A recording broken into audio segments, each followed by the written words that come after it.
Hi, Big Mike here. Thanks for joining me on my History of Comics. Today I'm going to show you a little bit of my sketch collection. Most of the time, if I get a sketch from an artist, it's for free.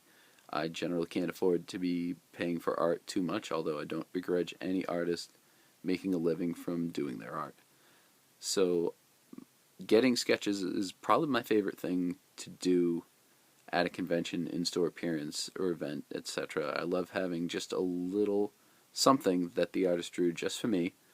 And some artists don't do sketches at all when they do appearances. That's perfectly fine.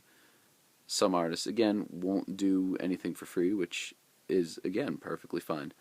I've only paid for a few sketches. Like I said, most of the sketches in my collection were done for me for free. If you're going to get sketches from artists, I just recommend that, of course, you be polite. If they aren't doing it, then you just accept that, and that's fine. I have everything kind of loose. Some paperbacks and hardcovers I've had artists draw a little sketch in, but most of them are on backing boards or other pieces of paper. A lot of people will buy blank sketchbooks and have artists draw on those. That's actually the method I'd recommend. What I'm going to do with my loose sketches is put them together in some sort of binder, but it would be much more convenient if I had just thought, oh, let's see, when did I start? 98? Yeah. If I had thought 16 years ago that that might be the way to go, but unfortunately I didn't. So, like I said, everything's loose. So I'm going to start by showing you two sketches I got in 1998, the first two sketches I ever got. First, we have a sketch by Jay Lee. He drew a little Batman for me. Took him all of about 10-20 seconds, but that's fine, that's cool.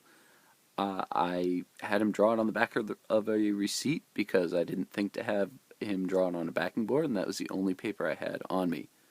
Well, there was one more piece of paper. Also at that event was Amanda Connor, who drew me a self-portrait with cat ears. She said she just likes to draw herself with cat ears, and I said, hey, that's really cool. This event was a Marvel Knights launch party held in Northampton, Massachusetts at the unfortunately defunct Words and Pictures Museum, a museum dedicated to comics. It was a really fun night. Got to interact with all the people on the initial Marvel Knights wave and Amanda Connor as well, which included Kevin Smith, Joe Quesada, Joe Jusko, Paul Jenkins, the aforementioned Jay Lee, Christopher Priest, Mark Teixeira, and several others.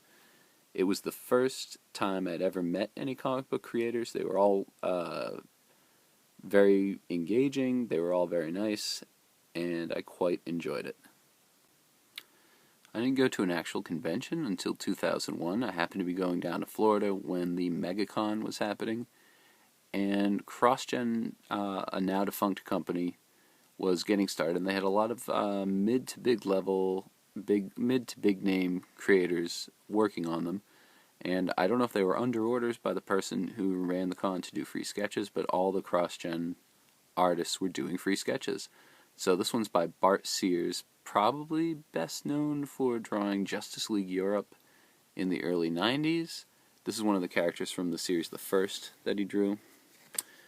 Okay, so this is a sketch primarily done by Scott Eaton.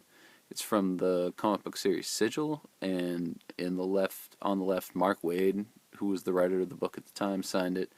Andrew Hennessy, and I can't read the little squiggle on the right, but one of them was the inker and one of them was the colorist. Very, very nice. I enjoyed talking to Mr. Eaton. We talked a little bit about a book he'd done. I believe it was called JLA Superpower. It was a Justice League one-shot featuring a character that he co-created. This is one of the lizard people that was primarily the enemy in the Sigil series. Rick Magyar, an inker who was working with George Perez at that time, drew me a little Batman sketch. That was very nice of him. I asked. He wasn't doing it for everybody just as a matter of course, but he said, hey, yeah, sure, I'll do that for you. Okay, Jim Cheung, most recent, I believe he drew part or all of the Inhumanity or Infinity, yeah, I believe it was called Inhumanity, a miniseries that can be boiled down to the Avengers versus Thanos, and he's a very distinctive style. This was also he penciled this character Ashley from the series Sojourn. Nope. Ashley from the series Scion that he was drawing at the time. Don Hillsman III, the inker, inked it.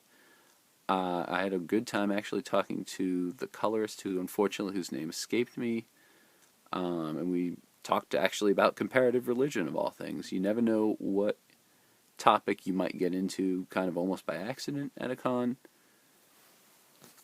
Next up, Steve McNiven, who drew Civil War, the very popular Marvel big event series, amongst many, many other popular Marvel series.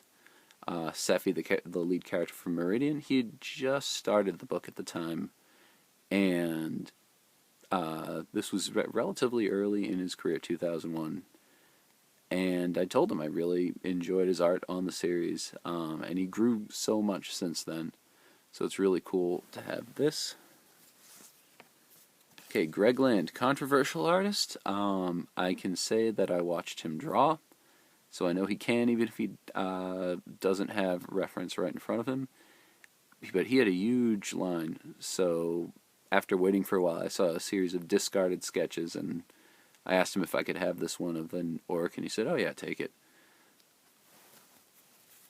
And my favorite from that particular, one of my two favorites, you'll see the other one in a minute, Steve Epting, probably best known for drawing Captain America as written by Ed Brubaker. I said, if you're gonna draw, how about can you draw whatever Avengers character you feel like drawing now? And he drew the Vision. Really, these sketches weren't done slowly, but you could kind of see him putting in the little squiggles and taking the time to make it look really cool. Also from that particular MegaCon, I met Christian Gossett, who was drawing his creator-owned series, The Red Star, notable for kind of a lot of computer effects in the art. It was an interesting series. I don't know what he's done since then, but this is one of the main characters whose name escapes me, but I believe it was Marcus. Again, if you ever see back issues of the Red Star, it's a little bit of a difficult series to follow if you kind of get it in the middle, but I remember really enjoying it. It's kind of a science fiction, fantasy, alternate history thing. Go seek it out. You might enjoy it. The art was very well done. I'd be curious to see how the computer effects hold up today. But anyway, and then there was my favorite sketch of the con, the legendary George Perez drew me the Hulk. George Perez, probably best known for co-creating several popular Teen Titans characters, including Cyborg, Raven, Starfire, the villain Deathstroke, the Terminator, and redesigning Robin to become Nightwing. He drew a stint on the Avengers, but my favorite work of his at the time, and probably still today, was a Hulk miniseries called Future Imperfect. And tremendously, tremendously nice guy. I brought a few comics for him to sign, but I mean, if someone brought a long box full of comics, he'd sign it without complaint. He did a sketch for everybody, and it was a great pleasure to meet him. So that's, a little bit of my sketch collection, the first few that I got. I'll probably show off some more in the future. Thank you for watching.